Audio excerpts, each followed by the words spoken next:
Xavier Martinez, real quick, man. You get to fight in front of a crowd, man. Yeah. Coming off your last fight, that was it was a tough fight, but like you said, you learned a lot from it, man. Just tell me about what you've been going through in camp to prepare for this this type of fight challenge you got in front of you, a veteran like Juan Carlos Burgos. I think after that fight, my main thing was just always staying on the gas, because I feel like that's the reason why I went down. I got too comfortable. So in camp, in sparring, if I was whooping your ass, I was standing on your ass the whole time. So that was something I was working on, because I ain't trying to have that happen again. Yeah. He's coming off two outings with prospects such as yourself, like Devin Haney, Hector Tanajara.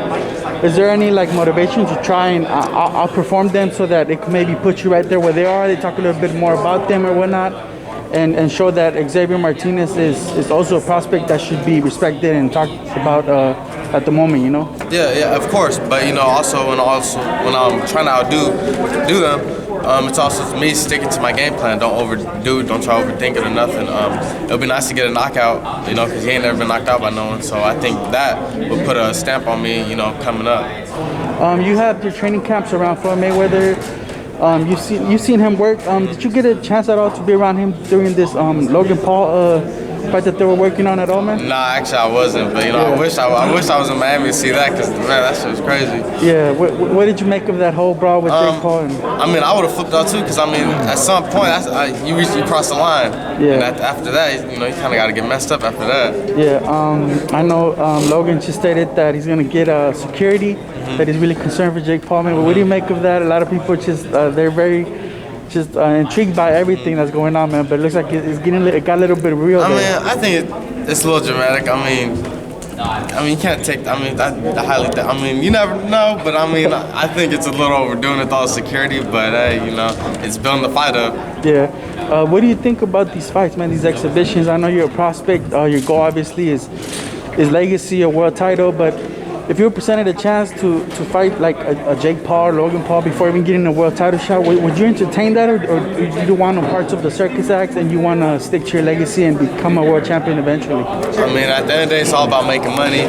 But to me, it's kind of, it sucks that someone who's just barely getting into the sport makes more than me. But I don't know. But if it was for a lot hella money, who wouldn't want to do it? But I don't know. If it was for a low amount, hell no. Yeah, from the outside looking in, what do you see from Jake as a fighter? Do you like what you're seeing? Is it just the act? Is it the guys he's fighting? It looks like he carries some kind of power. He's put a few guys out, professional athletes, professional fighters. What do you make of Jake Paul, man? I feel like you can't really tell until he fights a real boxer. You can see he has power, so he can put someone down. But the thing is, we want to see what he does against someone that has a couple fights, and after that, we might be able to see something. Yeah. The Logan bros, are they good for boxing, man? Where do you stand in terms of being a young fighter? They have so much spotlight on them, and you've been in the sport for your entire life, and they just have one or two fights and they got the entire spotlight in their career. Boxing's changing and how fighters come up and this and that. So you can't hate and knock their hustle. It's work for them.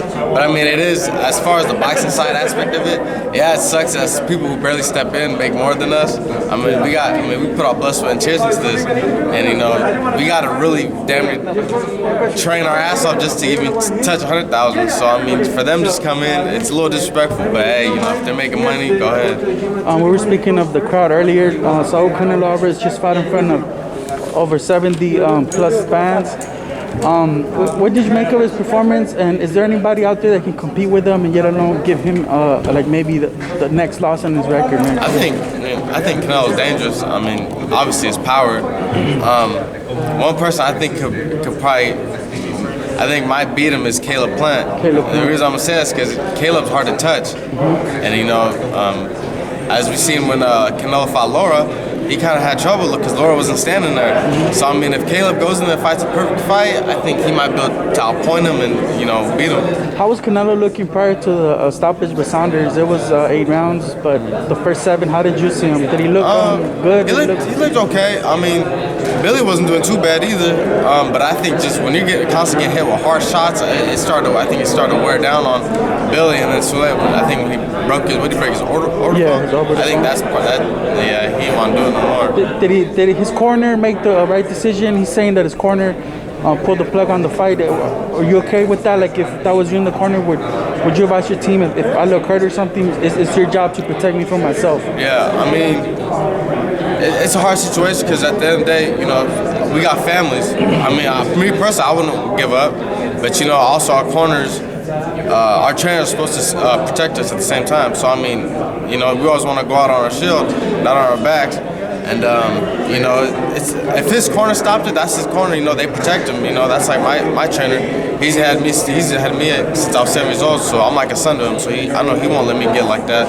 But as far as me, I wouldn't want to go out like that. Yeah. Back to you, man. What's the goal this year, man? Aside from Burgos, it's a very tough fight. You got to get past him, of course. But what's the goal for Xavier Martinez this year? After this fight, man, I hope to get a world title.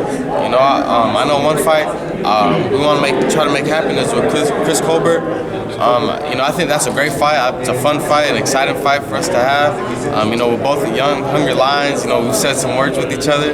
And, you know, we're both great fighters. You know, and the only way we can sell that is to fight in the ring. So, you know, I hope we can get that started. Yeah. How do you go about fighting him, man? He has a very distinct style. He can stand and bang. He has pretty solid defense. He's a well-rounded fighter like himself.